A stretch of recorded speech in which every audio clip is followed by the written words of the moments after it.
and welcome back to another episode of Adam's Legacy. My name is Katrina.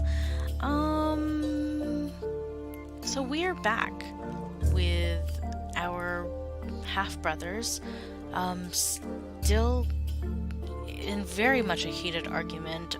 Claws are raised. Everybody is very, very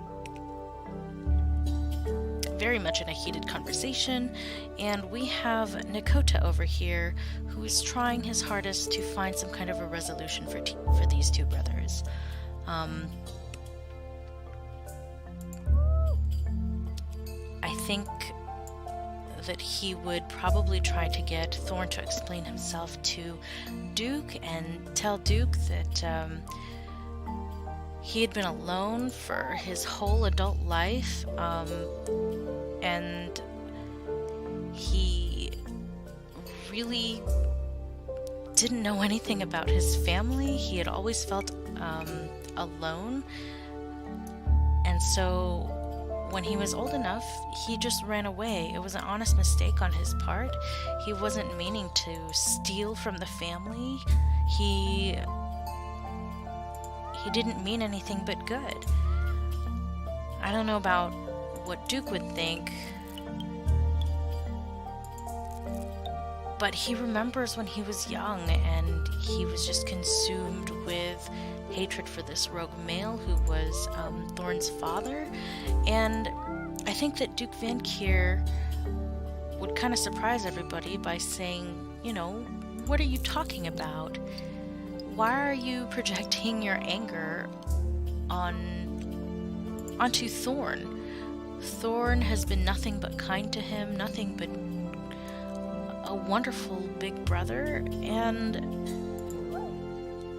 I think that Thorn would just calmly wait. After Duke would think about it for a little while, and I think that despite the fact that he had such a terrible meeting with Duke to begin with, that thanks to Nekota's help, he finally is able to meet the family that he had always dreamed of, his blood family, his blood relations. So I think that he would be willing to surrender the bluebird feathers over to Duke.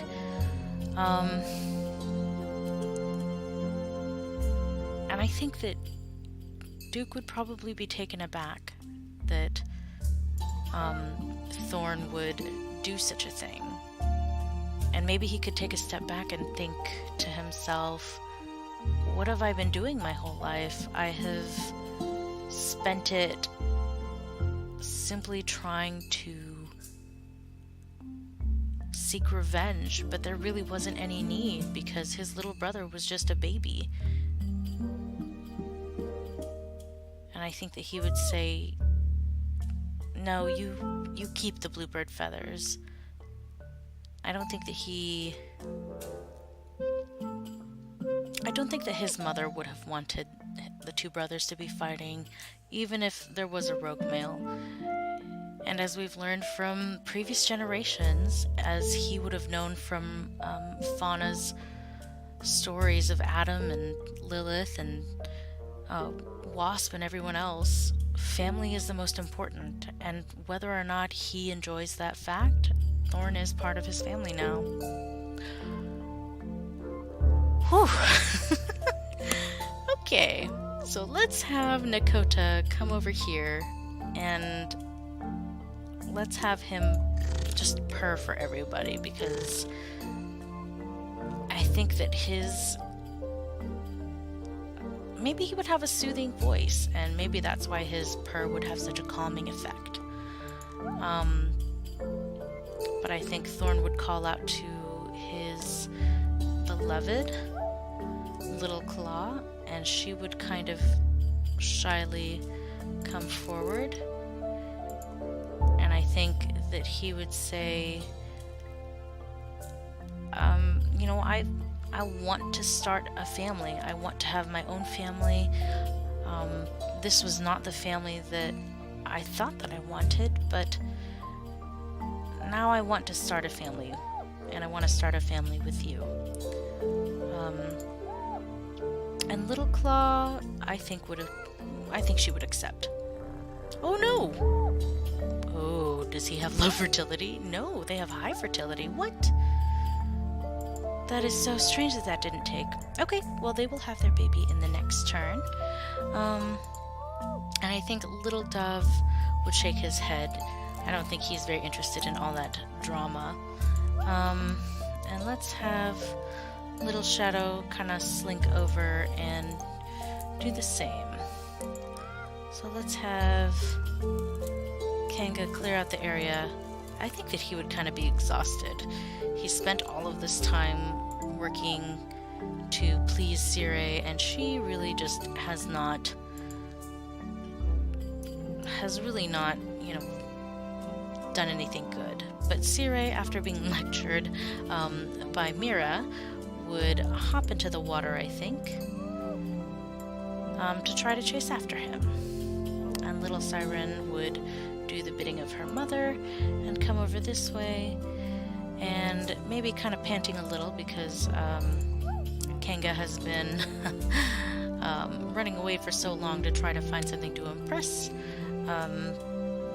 Sire. I think Siren would, and actually that's kind of funny that her name is Siren and the other one is named Sire or Sire.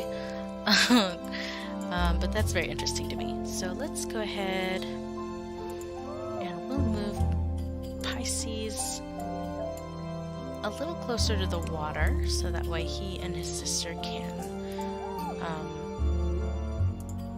they can just kind of explore the tide pools here. We'll have them look for some fish, and we'll kind of figure out what to do from here. And of course, Mira, I think she would be content over here. The swamps have been her home. I think she was one of the original 10 that left the archipelago. And I think that she's really made a life here by herself with her children. And she's grateful. She's grateful for all of the experiences that she had. And she knows that her daughter, Little Siren, maybe had a little bit of a crush on our little Kanga over here.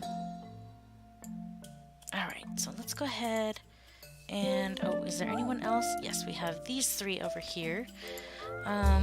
We have so many males. I really wasn't expecting this. So let's have Strawberry kind of move around. Can they maybe explore around this area? Maybe we'll have our family come over here. Maybe we'll have them explore this tree, this jungle tree, before we leave for this port? Is that the only one? Okay, I guess we'll be leaving for this port. Yeah, maybe we'll make our way over this way and, yeah. Okay. So, Mudspots, why don't you forge ahead this way, and Sandpiper, he's kind of seen everything. Let's have him come over this way, and they can... I don't know, maybe I'll have them cut across this way, and maybe we can find a mate amongst the grassy, swampy areas for one of them, all three of them. Oh yeah, that's right, we're zooming in on Mira, who is going to pass away in this turn. We have a lot of mediators this generation. I kind of like that.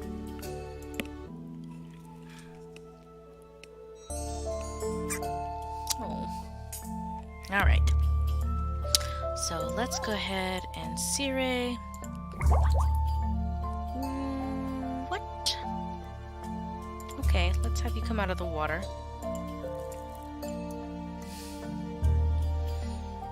Alright. So... I don't think that Kanga would listen to Little Siren over here, and I think that he would try to push forward. Oh, wow. Okay, only to find himself blocked by Lilith's rocks. That's very interesting.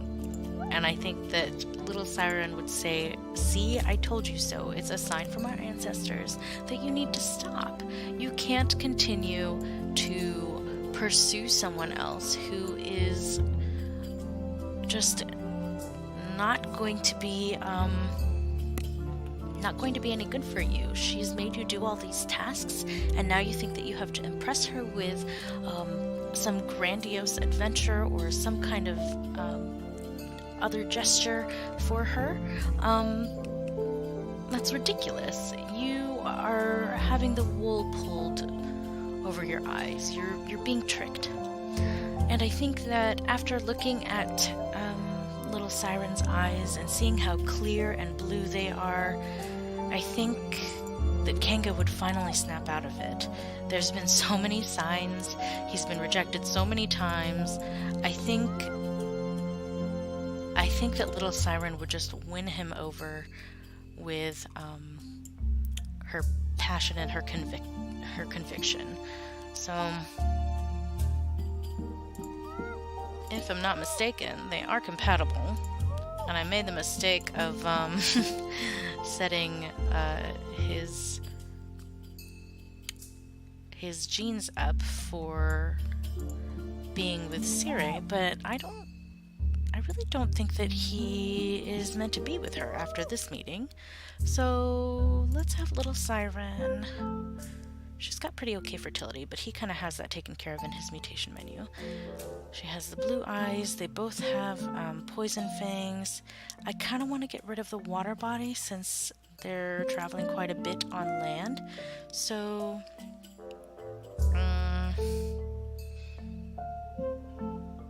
let's try ram horns. I want to add more strength to their line. And let's try... Does he have nimble fingers? He does have nimble fingers. But she has a runner's leg.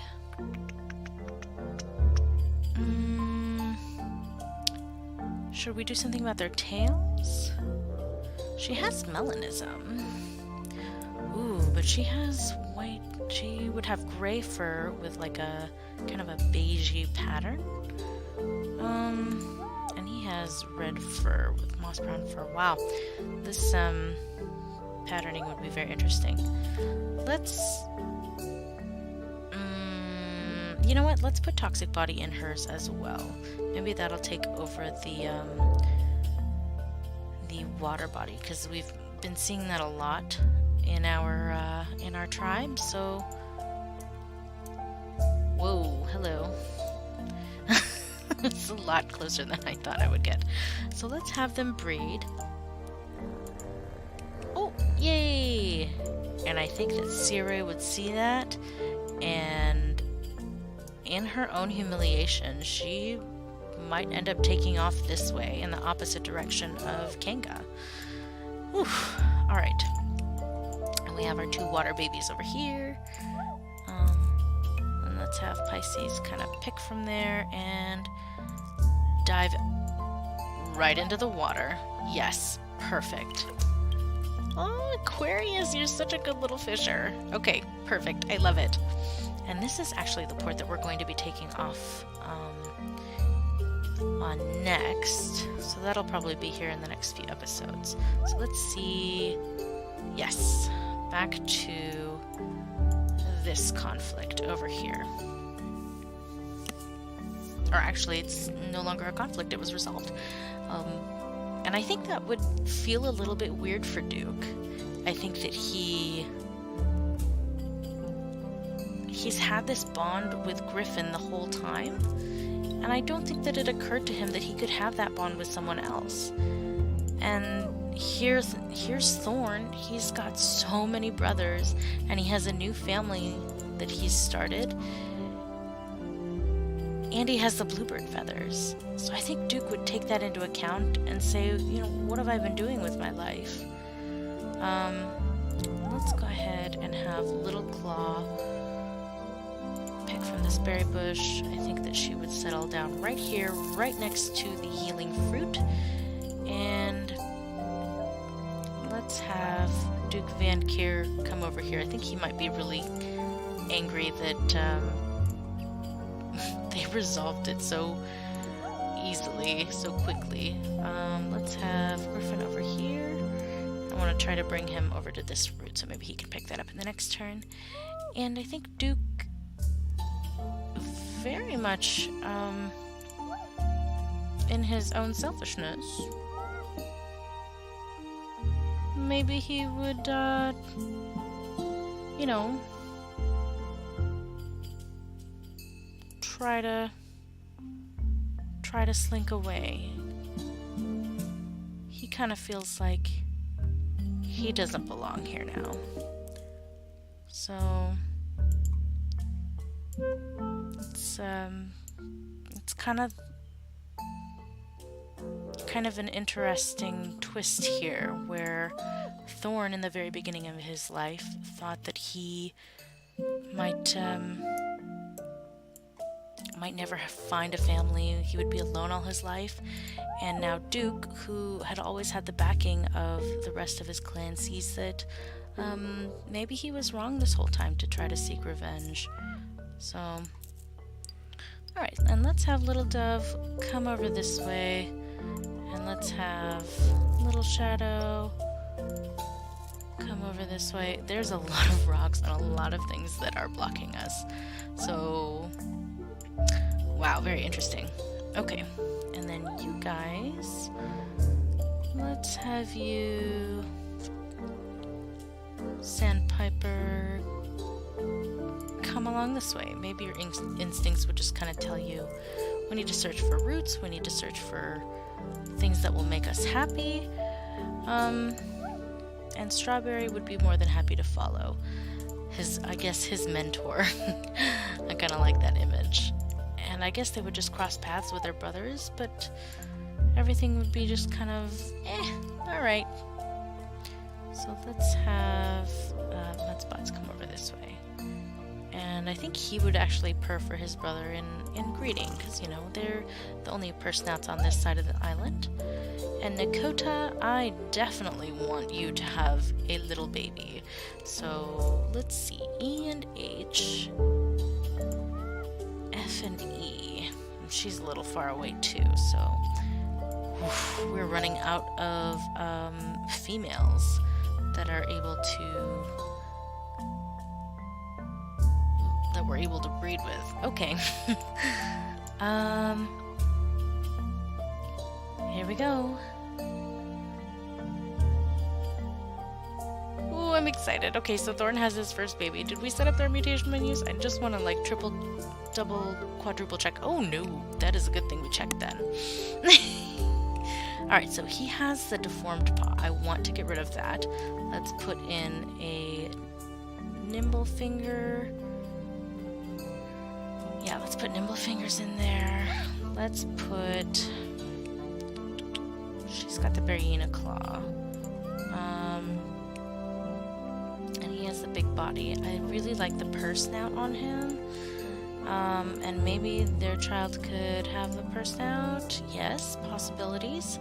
I want to get rid of the water body. I don't think that is necessary right now. So let's try...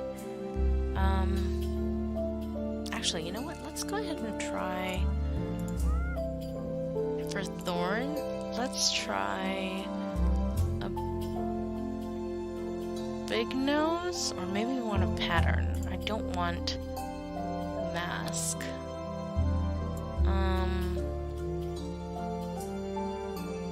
I kind of like the spots.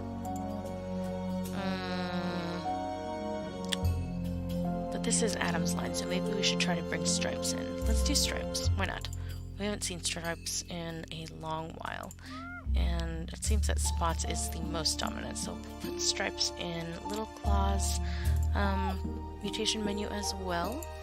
And what else do you have that I don't want?